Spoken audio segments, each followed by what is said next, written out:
Halo semuanya, pertama-tama saya ucapkan puji dan syukur atas Tuhan Yang Maha Esa, karena berkatnya saya bisa berada di tempat ini untuk melakukan presentasi. Saya, T.A. Simasuli Simanjuntak, akan menceritakan hasil modifikasi yang saya lakukan terkait modifikasi contoh perencanaan pembelajaran, di mana RPP yang saya gunakan atau modul ajar yang saya gunakan itu adalah modul ajar yang digunakan oleh guru pamong saya di SMP Negeri 10 Denpasar. Hal ini akan menjadi ujian tengah semester saya pada mata kuliah pemahaman tentang peserta didik dan pembelajarannya. Oke, pertama-tama saya akan menjelaskan hasil-hasil modifikasi saya. Dan di sini sebelah kanan adalah hasil modifikasi modul ajar yang sudah saya buat. Dan di kiri saya adalah modul ajar oleh guru pamong saya. Di sebelah kanan modul ajar yang sudah saya modifikasi, di situ ada tulisan-tulisan merah yang mana itu merupakan hal-hal yang sudah saya modifikasi. Yang pertama yaitu modul ajar. Di sini modul ajar saya langsung buat topiknya yaitu modul ajar persamaan linear satu variabel. Sementara di kiri topiknya itu ada di kata kunci topik dan konten. Nah, di situ dibuat persamaan linear dan pertidaksamaan linear satu variabel. Nah, di kanan saya buat persamaan linear satu variabel dikarenakan di dalam modul ajar ini hanya membahas tentang persamaan linear satu variabel saja, tidak membahas tentang pertidaksamaan linear satu variabel. Selanjutnya di informasi umum ada kata kunci. Di kata kunci, saya menambahkan kata kunci yaitu kalimat terbuka, kalimat tertutup, persamaan linear, variabel, dan persamaan linear satu variabel. Di mana di modul ajar di kiri saya, ini belum ada kata kunci yang dibuat. Nah, di sini saya tambahkan kata kunci. Selanjutnya yaitu tentang kompetensi awal. Kompetensi awal di modul ajar sebelumnya yaitu ada 2 poin. Dan di sini kompetensi awal saya tambahin 1 poin yaitu menentukan unsur-unsur pada aljabar. Karena untuk memahami materi persamaan linear satu variabel, kompetensi awal yang harus diampu oleh peserta didik yaitu menentukan unsur-unsur pada aljabar. Selanjutnya ada profil pelajar Pancasila. Saya ambil 5 poin saja, yaitu beriman, bertakwa kepada Tuhan Yang Maha Esa, dan berakhlak mulia. Mandiri, bergotong royong, bernalar kristis, dan kreatif. Dan itu semuanya nantinya saya paparkan di kegiatan pembelajarannya. Dan selanjutnya adalah persyaratan pengetahuan keterampilan. Di modul ajar sebelumnya, persyaratan pengetahuan keterampilan hanya menentukan nilai kebenaran dari suatu pernyataan. Nah, di sini saya tambahkan persyaratan pengetahuan keterampilannya yaitu unsur-unsur aljabar. Karena memang perlu unsur-unsur aljabar ini dalam memahami materi persamaan linear satu variabel. Oke, selanjutnya ada di model pembelajaran, yaitu model pembelajarannya langsung saya buat, yaitu model pembelajaran digunakan yaitu problem based learning. Dan selanjutnya ada di kompetensi inti. Kompetensi inti yang pertama saya tambahkan kata-kata yaitu dengan menggunakan model pembelajaran PBL atau problem based learning, berbantuan media audio visual, peserta didik mampu menentukan nilai kebenaran dari suatu pernyataan. Dan yang kedua yaitu melalui diskusi kelompok, peserta didik mampu membuat simulasi pemodelan dari suatu pernyataan terbuka dan tertutup. Oke, di sini selanjutnya ada pemahaman bermakna. Nah, pemahaman bermakna di jelaskan di modul sebelumnya itu hanya bentuk umum saja. Sementara di sini saya buat pemahaman bermaknanya menjadi bentuk aljabar adalah suatu bentuk matematika yang dalam penyajiannya memuat huruf-huruf untuk mewakili bilangan yang belum diketahui, seperti banyaknya buku dan kardus, banyaknya minyak dalam drum, dan lain-lainnya. Dan bentuk aljabar banyak digunakan dalam dunia perbankan, perdagangan di pasar, produksi suatu perusahaan. Dan persamaan linear satu variabel dapat digunakan untuk menyelesaikan masalah dalam kehidupan sehari-hari. Dan di sini saya minta siswa untuk menemukan contoh penerapannya dalam kehidupan sehari-hari. Jadi yang sudah pemahaman bermakna yang saya buat itu lebih ke kehidupan sehari-hari. Selanjutnya di pertanyaan pemantik. Di sebelumnya pertanyaan pemantik itu ada 2 poin dan merupakan poin-poin yang umum saja. Nah, di sini saya ubah pertanyaan pemantiknya yaitu menjadi 4 poin.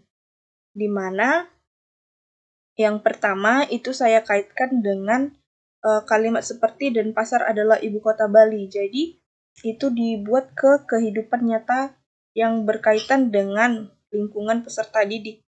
Pertanyaan pemantiknya. Jadi di situ coba untuk memberikan contoh kalimat yang kalimat kadang-kadang benar atau kadang-kadang salah. Jadi siswa diminta untuk membuat contoh kalimat yang terbuka atau tertutup dengan cara lain. Dan juga di situ ada pertanyaan bagaimana syarat untuk suatu persamaan dapat disebut sebagai persamaan linear satu variabel, apa yang kamu ketahui tentang persamaan linear satu variabel, dan bagaimana menentukan nilai variabel dari suatu persamaan linear satu variabel. Oke, selanjutnya ada di kegiatan pembelajaran. Di kegiatan pembelajaran dimulai dari kegiatan pendahuluan. Di kegiatan pendahuluan sebelumnya itu dikatakan berdoa untuk memulai pembelajaran. Nah, di sini saya ubah di kegiatan pertamanya itu melakukan pembukaan dengan salam pembuka. Jadi ditambahkan di kegiatan pendahuluannya itu yaitu melakukan pembukaan dengan salam pembuka. Lalu dilanjut dengan berdoa. Selanjutnya, modifikasi yang lainnya yaitu di poin ketiga. Di sini saya tambahkan menanyakan kesiapan peserta didik dalam menerima pembelajaran. Nah, setelah guru memeriksa kehadiran, sebaiknya guru menanyakan kesiapan peserta didik dalam belajar. Selanjutnya di poin kelima, ada guru menanyakan pertanyaan pemantik. Nah, sebelumnya itu belum ada dijelaskan kapan guru menanyakan pertanyaan pemantik. Nah, di sini saya buat di poin kelima, guru menanyakan pertanyaan pemantik yang sudah dibuat sebelumnya. Selanjutnya di poin ketujuh, yaitu guru membagi siswa menjadi beberapa kelompok yang terdiri dari 5-6 orang, berdasarkan hasil pemetaan dari pemahaman kognitif siswa, yaitu pembelajaran berdiferensiasi.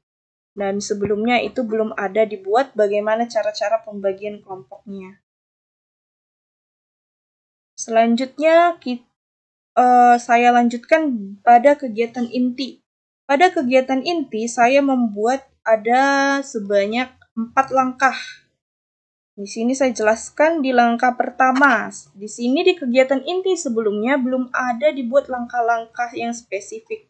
Jadi langsung sekaligus semuanya. Dan saya bagikan menjadi 4 langkah. Di langkah pertama ada klarifikasi masalah. Di sini di klarifikasi masalah, yang poin yang saya tambahkan yaitu guru mengarahkan peserta didik untuk menemukan bentuk kalimat terbuka atau tertutup. Nah, di sini masuklah dia ke yang sudah saya buat sebelumnya, profil pelajar Pancasila di bagian poin kedua, yaitu poin mandiri. Nah, di sini guru mengarahkan peserta didik menemukan bentuk kalimat terbuka atau tertutup itu menjadi poin mandiri. Dan sebelumnya tidak ada dijelaskan di mana di bagian mandiri, di mana di bagian bekerja sama dan lainnya. Selanjutnya yaitu pada kegiatan Ayo Bekerja Sama, peserta didik memperhatikan kembali contoh 3.1. Kemudian diskusi dengan teman sekelompok yang sudah dibagikan. Nah, di sini diskusi kepada teman sekelompok yang sudah dibagikan. Sementara di sebelumnya dibuat adalah teman sebangku. Dan itu menurut saya tidak sesuai, supaya adanya teman sekelompok yang sudah dibagikan karena sudah diatur menurut kemampuan masing-masing. Selanjutnya ada di kegiatan nih. Sebelum langkah kedua, ada dijelaskan poin kreatif dan bernalar kritis. Jadi supaya jelas di mana poin itu berada, saya tambahkan di poin kegiatan Ayo Mencoba. Peserta didik diminta untuk mengisi tabel yang sudah disediakan berdasarkan contoh yang sudah diberikan sebelumnya. Nah, di situ siswa dicoba untuk kreatif dan bernalar kritis. Langkah selanjutnya yaitu langkah brainstorming. Langkah brainstorming di sini saya buat yaitu ditambahkan pada poin kedua. Di poin kedua, di sebelumnya itu belum ada. Nih, setelah mengisi tabel di atas, guru menampung semua temuan peserta didik. Selanjutnya, guru membimbing untuk melakukan brainstorming dengan cara sharing information dan klarifikasi informasi tentang permasalahan. Di sini saya tambahkan yaitu poin gotong royong, supaya jelas poin Pancasila tadi. Selanjutnya ada langkah ketiga, pengumpulan informasi dan data. Dan saya tambahkan langkah keempat yaitu refleksi, dan di sebelumnya itu belum ada. Dan saya sudah membuatnya beberapa poin seperti pada layar berikut. Dan terakhir ada di kegiatan penutup. Di kegiatan penutup ini saya menambahkan poin yaitu guru memberikan tugas mandiri sebagai pelatihan keterampilan dalam menyelesaikan masalah matematika yang berkaitan dengan konsep persamaan linear satu variabel, dan sebelumnya itu belum ada. Dan yang terakhir yaitu guru menutup pembelajaran dengan mengucap syukur dan berdoa bersama. Semoga apa yang dipelajari hari ini dapat dipahami dengan baik. Sementara di kegiatan penutup sebelumnya itu belum ada disantumkan untuk berdoa bersama.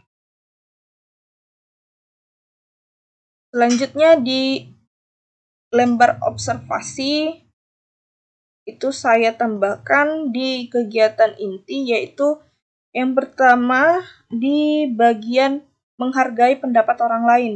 Nah, di aspek yang diamati sebelumnya itu belum ada tentang menghargai pendapat orang lain. Hanya menyampaikan pendapat sendiri saja. Dan untuk materinya dan soal-soalnya sama. Dan saya buat ditambahkan di remedial. Di bagian remedial, di sebelumnya itu pada poin kedua belum ada dijelaskan contohnya, penjelasan dari poin kedua, dan saya tambahkan contoh penjelasannya agar nantinya mempermudah guru dalam mengajar. Selanjutnya di pengayaan saya tambahkan beberapa kata yaitu berupa bentuk tugas. Apa saja bentuk tugas dalam pengayaan ini? Dalam pendalaman materi yaitu berupa bentuk tugas mengerjakan soal dengan tingkat kesulitan lebih tinggi, meringkas buku referensi, dan mewawancarai narasumber jika diperlukan. Selanjutnya yaitu refleksi untuk guru. Refleksi untuk guru saya tambahkan poinnya ada 2 poin yaitu apakah ada sesuatu yang menarik dari pembelajaran materi dan materi apa yang ingin Anda dalami untuk kepentingan pembelajaran berikutnya. Dan yang lainnya sudah sesuai. Oke. Segitu saja untuk modifikasi modul ajar yang sudah saya buat. Jika saya ada salah kata dalam penyampaian presentasi ini, saya mohon maaf. Dan jika ada saran dan pendapat, saya sangat senang untuk menerimanya. Oke, terima kasih dan Sampai jumpa.